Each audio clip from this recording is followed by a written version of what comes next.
Data 6 juta pasien COVID-19 milik Kementerian Kesehatan Kemenkes diduga bocor dan dijual ke forum hacker. Selain kebocoran data pasien, dokumen kesehatan yang berisi rekam medis pasien juga dijual. Kebocoran ini pertama kali diketahui pada platform komunitas Reddit. Di platform itu muncul sebuah akun The Right Forums yang menjual 720 GB data dan dokumen kesehatan pasien yang sebagian besar merupakan pasien COVID-19. Sang hacker juga memberi sampel medis dengan ukuran dokumen mencapai 3,26 GB.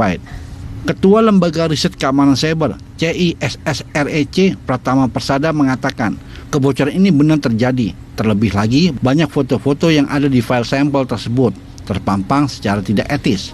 Ia juga meyakini data yang dijual valid lewat video tangkapan kamera komputer yang ditunjukkan penjual.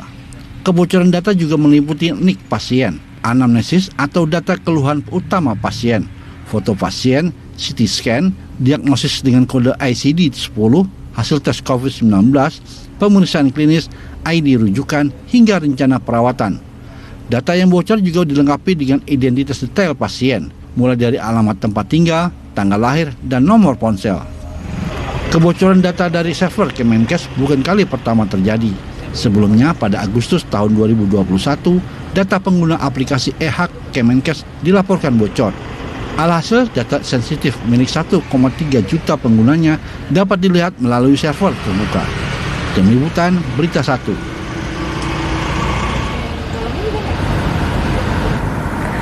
Lagi data pribadi WNI bocor. Itulah Morning Talk kita pagi ini, dan untuk membahasnya kita telah terhubung dengan Pratama Persada, Ketua Lembaga Riset Keamanan Siber SSREC atau SISREC. Saya ingin sapa terlebih dahulu. Selamat pagi Pak Pratama. Selamat pagi Mbak. Oke Pak, lagi nih Pak, 6 juta data pasien COVID. Ini kita ingat ya, terakhir 1,3 juta data dari e-hack.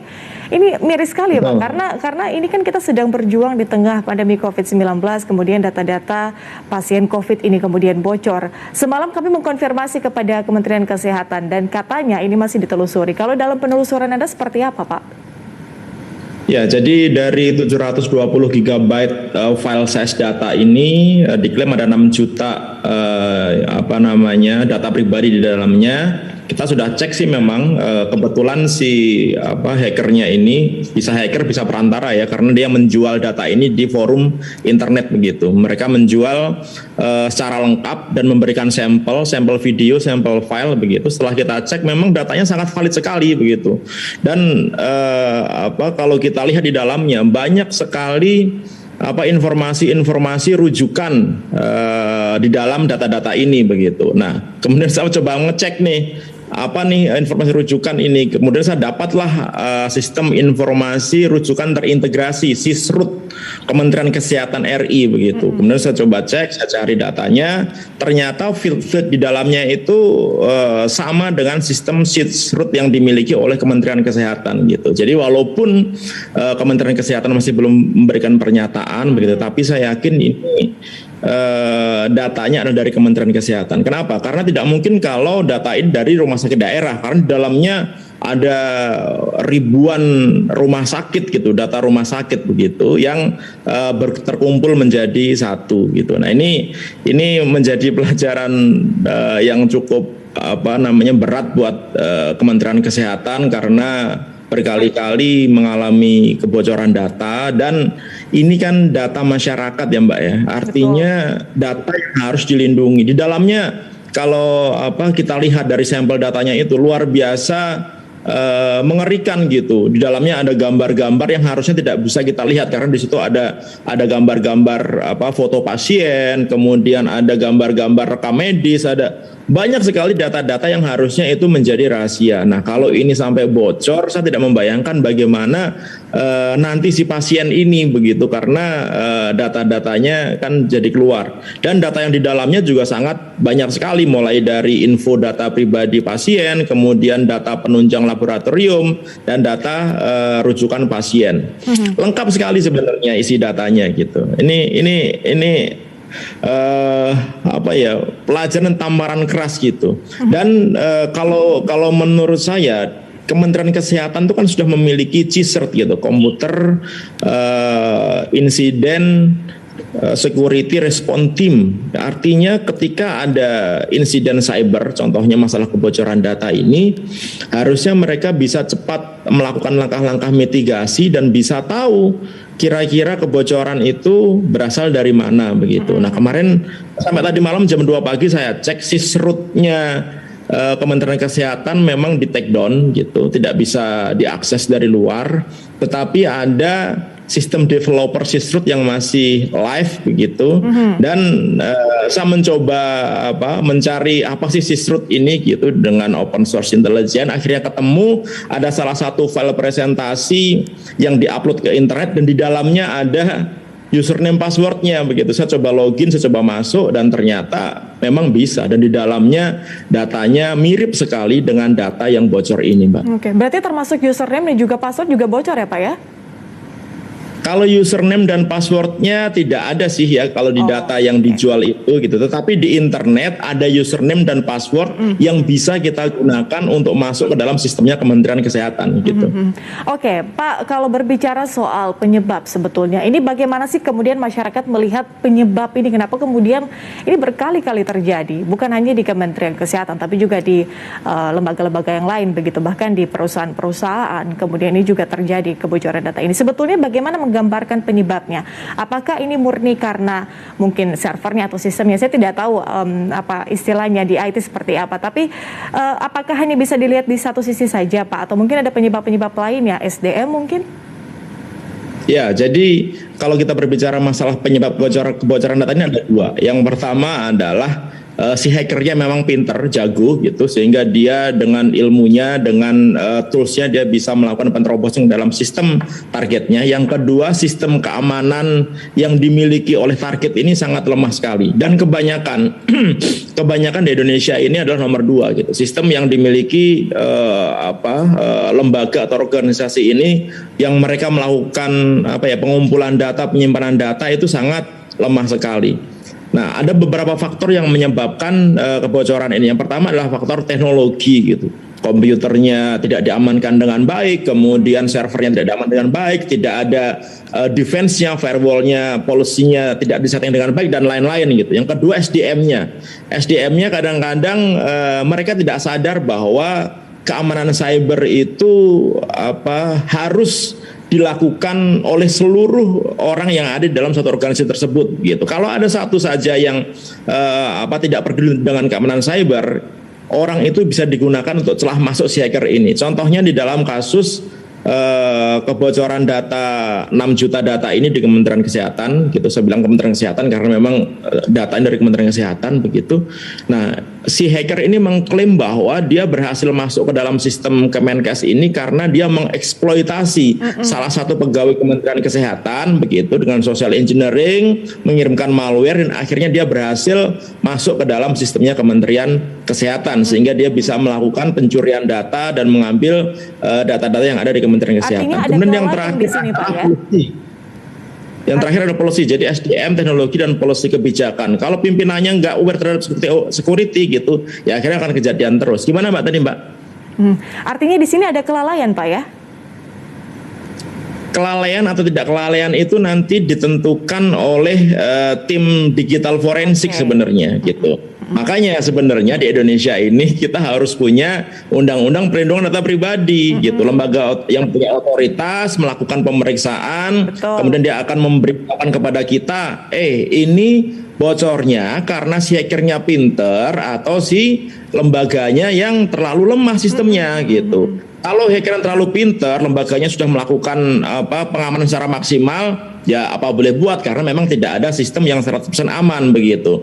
Tetapi kalau misalkan ditemukan, oh ini kelemahan dari si lembaganya, organisasinya, ya kena sanksi dan sanksinya sangat berat sekali harusnya. Gitu. Nah, Undang-Undang Pelindungan Data Pribadi menjamin bahwa ketika terjadi pelanggaran data pribadi gitu yang diakibatkan oleh kelalaian, hukumannya sangat berat, ada hukuman denda, ada hukuman badan begitu. Nah, oleh karena itu harusnya ada. Kan sekarang masih bingung juga, harusnya 2021 disahkan gitu karena prolegnas 2021 prioritas begitu, ternyata nggak selesai sampai akhir tahun.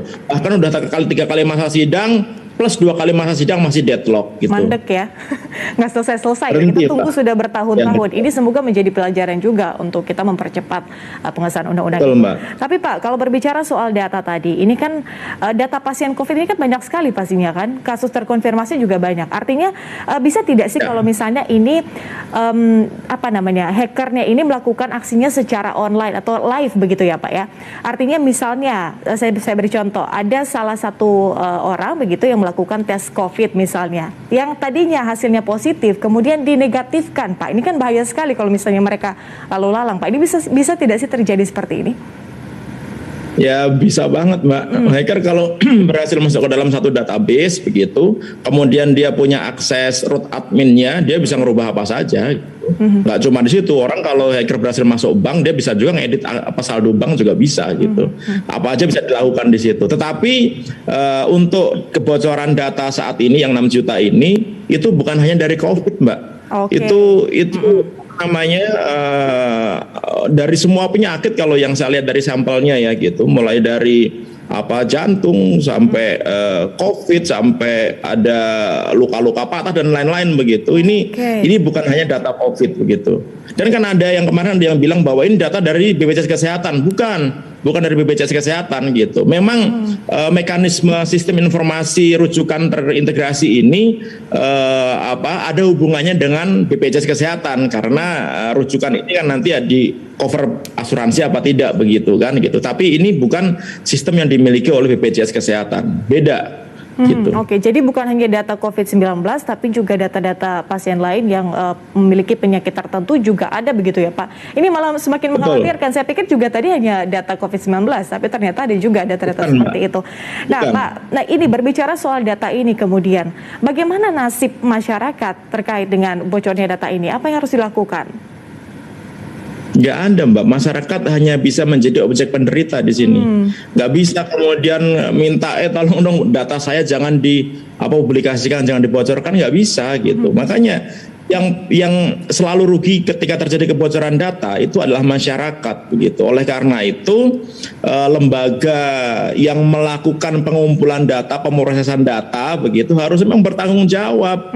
Kalau sekarang kan nggak ada di Indonesia. Apa tanggung jawabnya? Misalkan BPJS Kesehatan bocor nih, Polri bocor, kemarin data IHEK bocor, ya kan, BRI Live bocor. Tanggung jawabnya apa? Nggak ada. Karena aturan yang ada di Indonesia saat ini adalah aturan yang menurut saya kayak aturan hukuman untuk anak SD gitu. Hukumannya itu cuma peringatan lisan, kemudian peringatan tertulis, kemudian dihentikan sementara jika terjadi benar-benar terjadi kebocoran data dan diumumkan di platform online gitu. Tapi sampai saat ini cuma sampai nomor 2 aja di peringatan tertulis gitu. Setelah itu hilang. Nggak ada infonya lagi. Coba sekarang kita lihat apa yang terjadi dengan BPJS Kesehatan. Nggak ada tuh sekarang tuh infonya. Apa yang terjadi dengan BRI Live? Apa yang terjadi dengan Tokopedia? Apa yang terjadi dengan Bukalapak?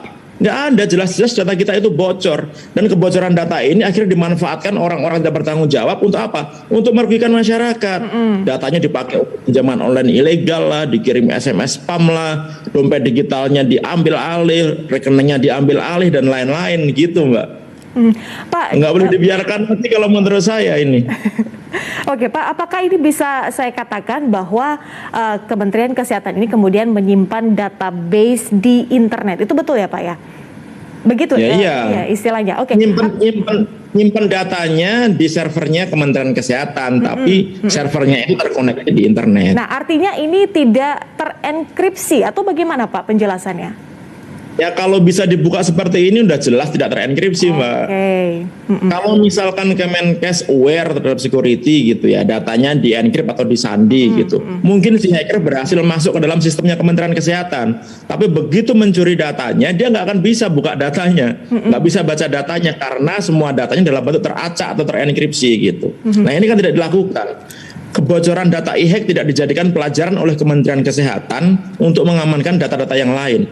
Ini kan sistem informasi rujukan terintegrasi ini kan sebenarnya fitrahnya itu baik gitu untuk memberikan layanan kepada seluruh rumah sakit. Kalau misalkan nyari rujukan rumah sakit, nggak selalu dibilang rumah sakitnya itu penuh, nggak ada kamar gitu. Ya kan karena sistemnya nasional. Sehingga Sehingga kita bisa tahu di rumah sakit A ini masih ada kamar kosong, kita bisa ke sana gitu. Atau misalkan kita nggak ada alat yang cukup bagus, kita ke rumah sakit B, di sana ada alat yang bisa membantu pasien ini untuk diobati di sana gitu. Sebenarnya sistemnya bagus, tetapi sistem yang bagus ini tidak dibarengi dengan penyimpanan data yang aman gitu. Akhirnya jadi nggak bagus, ya kan? Kan bikin sistem yang bagus tapi datanya bocor malah bukan menguntungkan masyarakat, jadi malah merugikan masyarakat. Saya nggak kebayang ya kalau misalkan data ini benar bocor, karena di situ detail sekali tuh, namanya siapa, nomor kontaknya berapa, rumahnya di mana, di rumah sakit apa, ada gambar rekam medisnya dia, ada gambar foto-foto dia ketika sakit gitu. Ini luar biasa sekali. Nah, Pak, data-data yang cukup sangat-sangat krusial tersebut itu bisa digunakan kalau ada oknum gitu yang menyalahgunakan itu bisa digunakan untuk apa saja sih, Pak?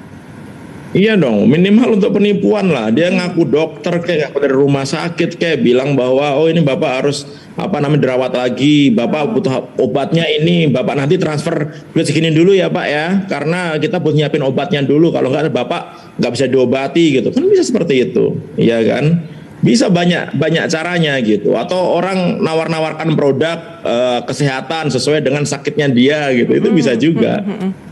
Oke. Apalagi ketika data ini sangat lengkap sekali gitu. Saya bilang bahwa dengan nomor handphone saja Mbak, kita bisa tahu orang nomor ini punya dompet digital apa, punya OVO kah, punya Dana kah, punya GoPay kah, punya apakah gitu. Nah itu kalau si kriminalnya agak pintar itu bisa di take over. Gitu.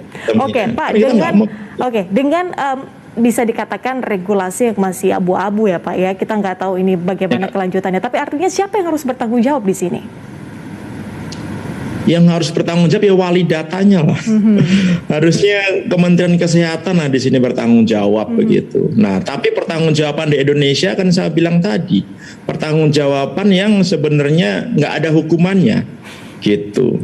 Ngaku bocor aja sudah bagus untuk saat ini ya gitu. Ya bisa bocor, saya mohon maaf kepada masyarakat Indonesia, itu udah bagus gitu. Karena memang belum ada hukumannya gitu. Makanya kita wajib nih sebagai masyarakat Indonesia mendukung agar undang-undang perlindungan data pribadi ini bisa digolkan, sehingga nggak cuma minta maaf mereka, tidak cuma kalau saya bilang play victim gitu. Mereka juga seringnya itu lembaga yang terjadi kebocoran ini baik di pemerintah ataupun swasta bilang bahwa saya juga korban peretasan. Nggak bisa kayak gitu dong. Anda ini sudah dapat untung dari data yang Anda simpan data masyarakat. Harusnya Anda mengamankan dengan maksimal gitu. Nah, di Indonesia belum ada Mbak hukumannya. Jadi walaupun ketahuan gitu bahwa bocoran ini dari Kemenkes gitu, belum ada hukumnya buat Kemenkes gitu. Oke, kalau memang belum ada hukumnya, belum ada undang-undangnya, regulasinya juga masih belum jelas. Kemudian langkah mitigasinya seperti apa? Kita akan bahas di segmen berikutnya Pak Pratama. Tetaplah bersama kami Good Morning Jakarta. Segera kembali.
Dan pemirsa Monitor kita lanjutkan, kita masih terhubung dengan Pratama Persada, Ketua Lembaga Riset Keamanan Siber Cisrek. Pak Pratama, kita lanjutkan. Nah, ini kan di segmen sebelumnya sebetulnya kita sudah sedikit membahas soal langkah-langkah mitigasi yang harusnya dilakukan.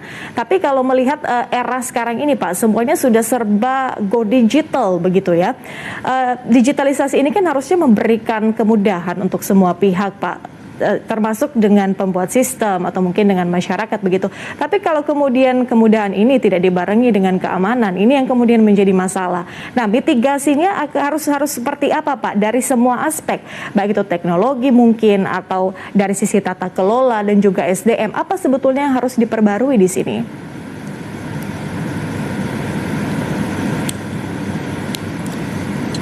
Maaf. Sebenarnya begini.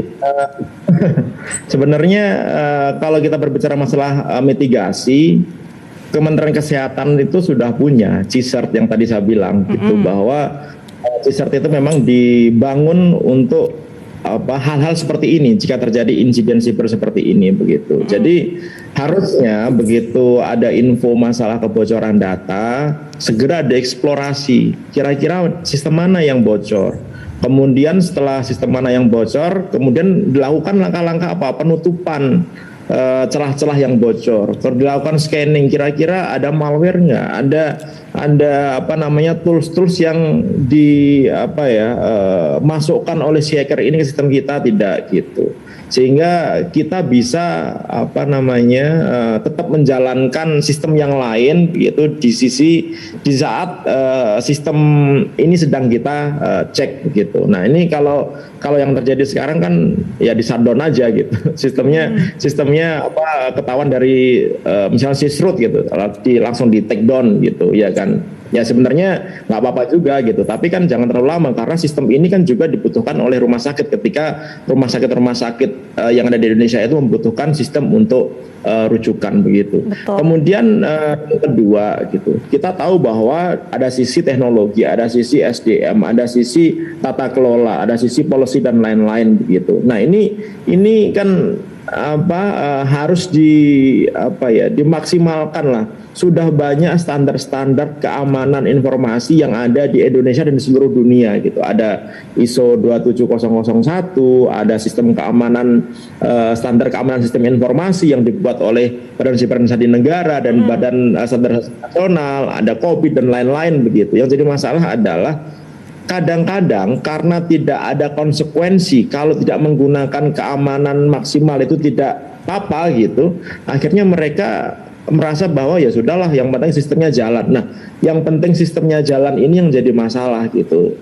Tadi kata Mbak benar bahwa sistem ini membantu kita gitu, teknologi ini membantu kita untuk memudahkan aktivitas kehidupan kita gitu. Tapi ketika tidak diamankan dengan baik, akhirnya malah menjadi bencana gitu. Oleh karena itu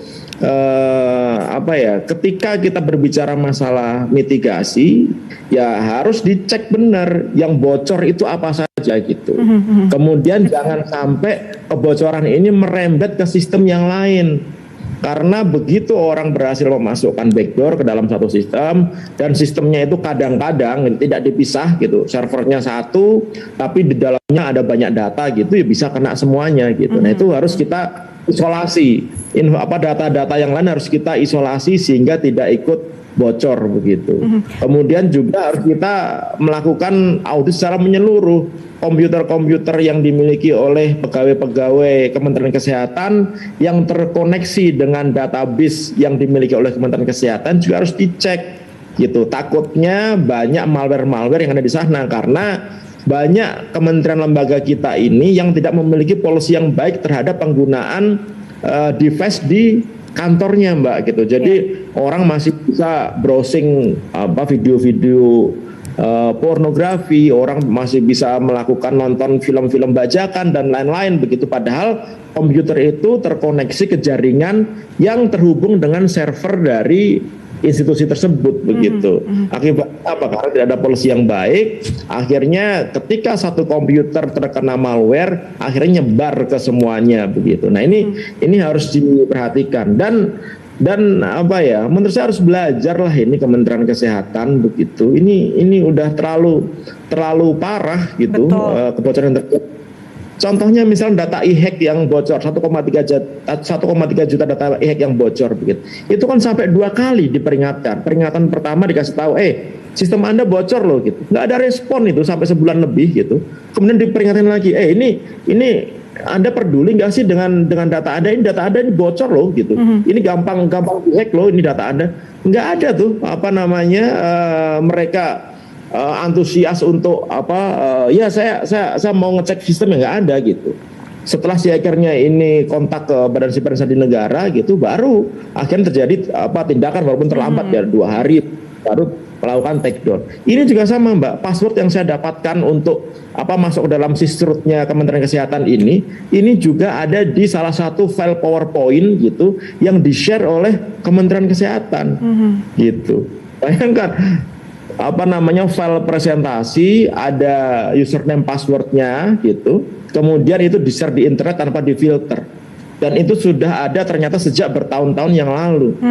Dan ternyata bertahun-tahun yang lalu juga gitu sistem ini tidak diganti username passwordnya. Artinya apa? Memang security awareness-nya hampir nggak ada. Kan kita tahu bahwa ketika ada kredensial masukin username password kan harus diganti secara rutin, apalagi ini sistem pemerintahan gitu. Minimal 6 bulan sekali lah. Ini kan sampai tahunan ternyata nggak diganti.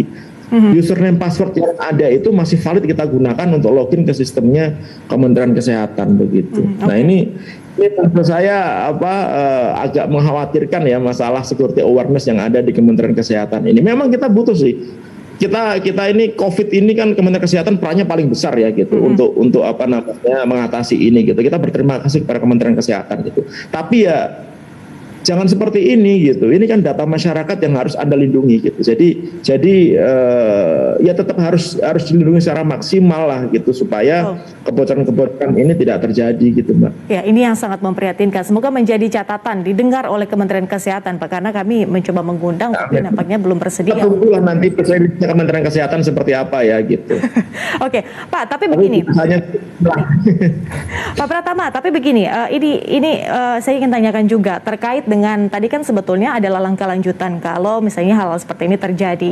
Sistemnya sebetulnya sudah ada di Kementerian Kesehatan. Tapi kalau langkah-langkah preventifnya Pak, harusnya kan kalau salah satu sistem atau aplikasi begitu kan diluncurkan, itu kan harusnya ada check and recheck dulu Pak. Maksudnya dalam artian mungkin dicek dulu apakah sistemnya lemah begitu atau mungkin bisa bocor. Harusnya kan langkah-langkah seperti itu sudah dilakukan Pak, tapi kok masih bisa terjadi hal seperti ini? Apakah kemudian ini tidak dilakukan sebelumnya? Saya pikir Kementerian Kesehatan pasti melakukan, Mbak. Nggak mungkin nggak melakukan. Ketika mereka membuat sistem, memiliki sistem, pasti ada sistem yang dilakukan untuk melakukan testing gitu, melakukan penetration testing untuk mengecek kekuatan sistem ini dari luar atau dari dalam gitu. Jadi masalah adalah lakukannya berapa kali, jangan-jangan cuma sekali doang ketika testing. Nah, padahal kita tahu secara ini waktunya seperti apa Pak? Ketahui, Mbak. Ini wajib nih kita ketahui oleh semua pemilik platform bahwa security itu adalah proses. Security itu bukan hasil akhir. Jadi sekarang ini aman, belum tentu besok aman. Betul. Gitu. Sekarang ini kita udah kuat nih gitu. Tapi jangan mengira bahwa besok kita akan tetap kuat gitu. Karena apa? Karena teknologi hacking peretasan itu selalu berkembang. Selalu menemukan celah-celah baru begitu. Nah, kalau kita tidak update, adminnya lemas, adminnya males gitu, tidak mau melakukan update terhadap security yang dimiliki, ya pasti nanti akan bocor. Oleh karena itu, ini kejar-kejaran antara penjahat sama polisi. Siapa lebih pintar ya? Kan? Contohnya misalkan Mbak Patricia nih, sekarang nih sehat nih kan, besok bisa sakit nggak? Bisa sakit. Begitu sakit bisa sehat lagi. Tapi bisa sakit lagi nggak? Bisa gitu. Makanya saya bilang tidak ada sistem yang 100% aman begitu. Oleh karena itu kita harus menempatkan bahwa security ini adalah proses. Penetration testing itu kita lakukan minimal setahun 2 kali, pengecekan itu harus kita lakukan. setahun 2 kali untuk meyakinkan bahwa sistem kita ini benar-benar aman, gitu Mbak. Baik, harusnya update-nya itu harus dilakukan 1 tahun 2 kali Pak ya, itu yang paling ini ya, paling menjadi standarisasi harus dilakukan seperti itu. Setahun 2 kali, setahun sekali lah minimal lah gitu. Oke, baik. Baik Pak Pratama, kita harapkan pastinya ini dialog kita juga didengarkan oleh Kementerian Kesehatan pagi ini ya, agar kemudian ke depannya tidak ada lagi kejadian seperti ini, langkah-langkah mitigasinya juga harus dimaksimalkan. Terima kasih Pak Pratama sudah bergabung bersama kami di Good Morning Jakarta. Kita jumpa di lain kesempatan Pak. Salam sehat. Dan pemirsa Good Morning Jakarta masih akan kembali dengan informasi lainnya, tetaplah bersama kami.